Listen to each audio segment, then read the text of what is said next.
Okay, so just an update today on, I want to go through a trade I had today. Um, I've been studying really hard and I've had one or two small trades that worked out, so that's actually where the money lies, is if you can accumulate a lot of small trades. But today a few levels came together. This morning it wasn't an easy trade for me.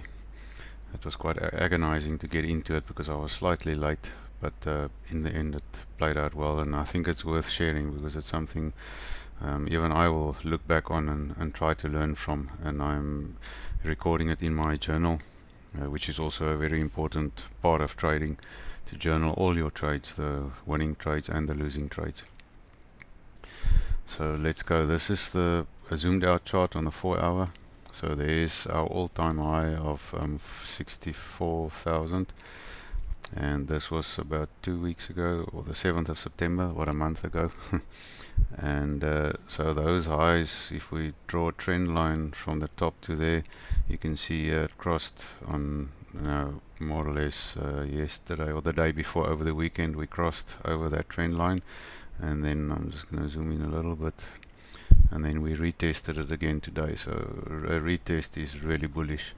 So that's but that's obviously quite easy to, in hindsight, to see, but when everything is red and you're going down, it's really tough to open a long position. Okay, so what I wanted to show, that was my one level, was that trend line that we came back and retested, and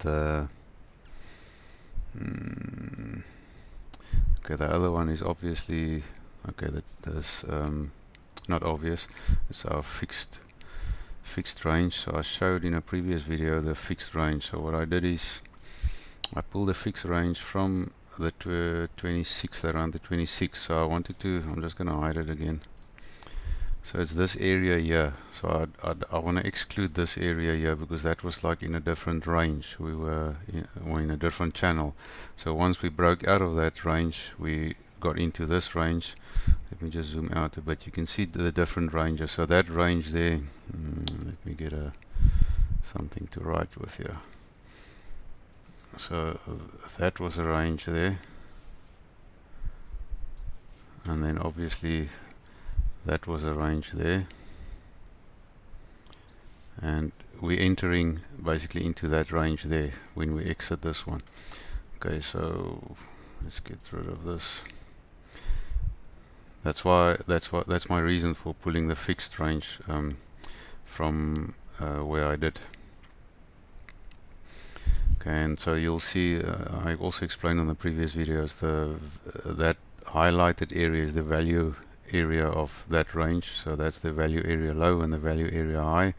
So there I marked that white ray I put in there just for easy reference, is the value area high. So that gave me a second confluence today. That purple line is a previous monthly point of control, but once we had moved through it, it wasn't relevant anymore. So we can actually remove that. So that wasn't. I'm just trying. My computer's a bit slow with the. No, it doesn't want to. Okay, but anyway, so that was the two confluences, and then I want to show another reason, or a big reason for my trade, is you use the CVD.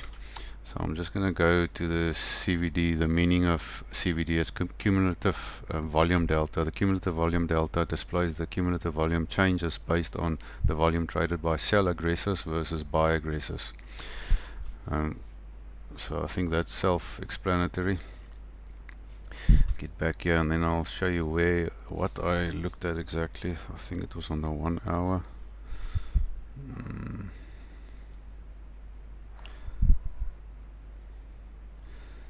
Zoom in a bit, yeah, and then it was this little spot here. So I'm just gonna try and draw a line here. So if you draw a line over there, yeah, let me get out here first. So you must have a look at this level here. So this was today or yesterday afternoon. So at that level and this level here, so from there to there the price increased, but the CVD dropped, which means there were more aggressive sellers than there were buyers. So when you have this, you call it a bullish divergence. So it goes up like that. So although you had more aggressive sellers than buyers, the price went up. So that's a divergence. It's going contrary to what's supposed to happen, and that is a very bullish sign. And you can see that that's not like slight. I mean, sometimes you get it like that, and it's a slight divergence, or sometimes you get it on a low time frame. But this is quite a distance. From the 3rd of October, well, in divergence terms, over 3 days, that's quite a decent indicator. So there were 3 indicators that showed me that this is bullish. So although the divergence was over a 3-day period, so I couldn't just enter anyway. That was just like a confirmation of a good trade. Okay, so here you can see my trade, but I'm going to go into a lower time frame to explain what I did and what went right and what went wrong. I was looking at it on the 5-minute chart. I'm going to zoom in because of this huge move. It keeps on zooming out to fit everything in on the chart. Okay, so here we go. So this is what I saw. I didn't see this part here, so I saw this huge dip here, and look how exactly it touched that value area high, and and that trend line that comes down from that high, 64,000 high. So I knew I was waiting for a retrace. So let me just zoom out a bit. So we were up here, and I was watching this. We were coming down hard this morning. This was at 10 o'clock. Yeah. So that was actually a very good short this morning. I was on my computer when that happened, and I was just too slow for that, so I should have shorted that down here and then turned it into a long. But anyway, so I saw this touch here, and then I waited for a retest, and I was a bit late on that retest there. I only entered a bit higher there, so then I made my leverage a little bit smaller. I normally go in at 10x leverage, so I dropped it to 5x leverage so that I can have a bit of a stop loss. So my stop loss wasn't just anywhere. Remember, this low wasn't there. I just saw that low, but I wasn't too concerned about that. And your first thought would be to just have your stop loss below that wick, but I looked at this wick here, and normally the people that longed from here, their stop losses will be below that wick. So, and that's how the market works, because there's liquidity there. I covered that in a previous video. So they would want to go, and the market wants to go and pick up that liquidity, the big players in the market. Remember, I'm a small player, so I just follow the big players, and that's where the money is. So I put my stop loss. That's the reason for my stop loss. Then you can see 0.7% stop loss. So times 5 was a 3.5% stop loss in effect. And then, so yeah, it wasn't nice. It was a bit agonizing, but then I nearly left it when I saw it didn't want to come down lower, and I had an appointment to go out to do a quotation, so I nearly didn't take this trade. But anyway, I was in it, and then I decided, you know what, my stop loss is in. It's a really small stop loss, and I took my first take profit.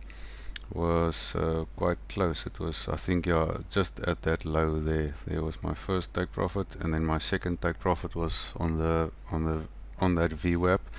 So I think I've discussed the VWAP before as well. So those are really so I took a third of my position. I closed there just to be, and then I moved my stop loss to my entry, so that I already have taken profit and I couldn't lose on this trade anymore. But that's just a third of my position. You know what, my second stop loss wasn't on VWAP, it was on daily open, today's open. So my second take profit, sorry, was there just below, because sometimes it gets front run. You see how it respected that level. So it was a good take profit, so then it came down again. And now my third take profit, I haven't closed it yet, but it became quite a huge trade. This huge. If you look at that, where my first take profits were, and if I scroll up like this, where we are right now, and it's actually going back up again. Yeah, maybe I must just show this to you, how I got these levels here. So normally I traveled to another town today to go and do a quotation. So I managed to stop at a restaurant, but I only had my laptop, so I didn't have multiple screens. So I had my account open because I knew this was going to happen, but I expected it around here. You see there, I marked it swing failure pattern because that's a previous high of 2 weeks ago. So I expected it to turn around here. That's why I took my second take profit there. And if it turns around here, then I can short it there, but it didn't. And I watched this move up. Man, it was sweet. But that was a really fast week, and it came down really fast, and then there, and I thought it would go a little bit higher again, but it didn't. So I waited and I waited and I waited, and now I was around here, and I thought, yeah, should I take it or shouldn't I? And now it seems like this is probably a good place to take a short, because if you go from the top and you take a Fibonacci down to the move there, normally it will retrace there, and now it's actually a good short, but now I'm on the video, so I'm losing the opportunity. And then the next level is this level here. It's a Fibonacci. This golden pocket is the Fibonacci from the bottom of the move right to the top of the move. So we can probably expect a pullback to here, because there's a daily level there, and there's a bigger Fibonacci level. That yellow line is a bigger Fibonacci level, and it's the previous high. So this is and the VWAP is also here now. So there's already 4 confluences there. So yeah, I can expect that to come down here now. Let me just think. There's another thing that I also wanted to show. Is this on XO charts? No, it seems like this doesn't want to load. So I use XO charts to look at the footprint. It's called footprint charts, so I can see inside the inside each wick. I don't want to go into too much detail. I think I've showed it on a previous video. So on that 15-minute wick, now I wanted to show a 5-minute wick. 15-minute is quite, so that pump that we had, that huge pump, is there was $715 million transacted within that 5-minute wick. That's huge. So I'll just zoom in to that wick to show you what I normally look for. So I can see and it's set to tick 40, so that means, and times 0.5, so that means it's 20. So each little block is $20. So you can see how the longs came in here. $6.9 million of longs was in that block, and then 3.3 million. That's huge for a block. 7.6. I mean, I look at averages. Normally on the average you're looking sometimes in the millions, but there is like an average block. But look at these, how they're stacking up these longs. That was huge. And there were guys trying to short 14 million, 20 million. That's like really aggressive shorting. That's huge. So there was so much action. So for a trader, this was just this was magic. So obviously what happened there, all those longs, 1.1 million, well, all these longs, so then we call them trapped longs. So they were right at the top there. And yeah, then it dropped back, so a lot of those guys got liquidated. So these green dots and these red dots are liquidation. So you can see those red dots down there were the guys that longed right at the top. So that's quite stupid to long right at the top, and they all get liquidated. But that's